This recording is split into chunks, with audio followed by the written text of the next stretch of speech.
you are the master at, well, I learned a lot about you of deal making for sure. But you get some incredible deals. I always say you're the master at paying nothing for something somehow all the time. And just talk about like your negotiation style, tactic, how you make sure you almost always get a really good deal on a property. Sure.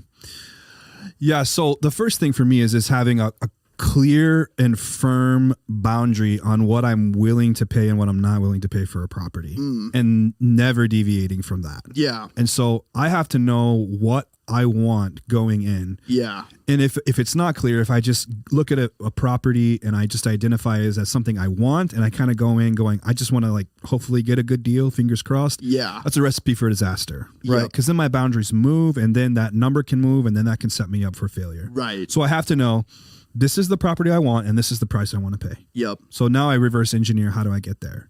And the way that I have to do that now is I have to make sure that the other party gets what they want. Sure. And so what is that? And so my job is then to go in and dissect what it is that they really want. And some people, what they want is they want a really easy transaction. They just want it to be simple, and they want it to be easy, and they don't want to have to do any work. They don't want to have to do any paperwork. They don't want to have to, they literally just want to be able to just show up to closing and get their money.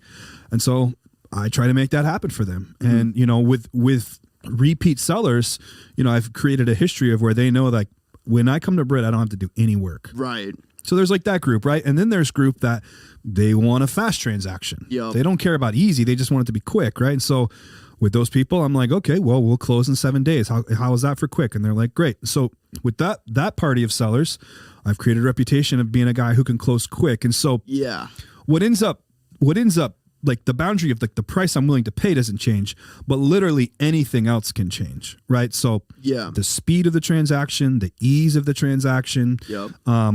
Little things like, hey, you can leave everything in the house. Right. We'll take care of that. No problem. Yep. Hey, do you want to stay back for a couple of weeks? We'll do a lease back for you. And so we're always just coming up with creative ways to take care of people who are willing to sell us properties. But the one thing that we're not going to deviate from is price. Right.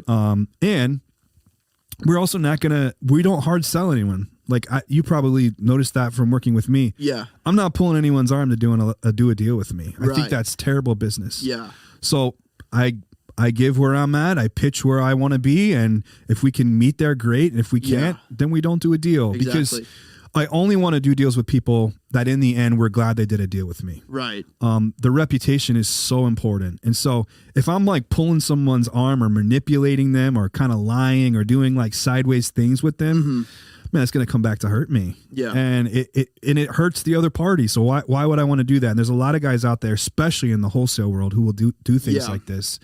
And so for me, it's like, hey, if you don't want to do this deal, that's fine with me. Yeah. Plenty of deals out there.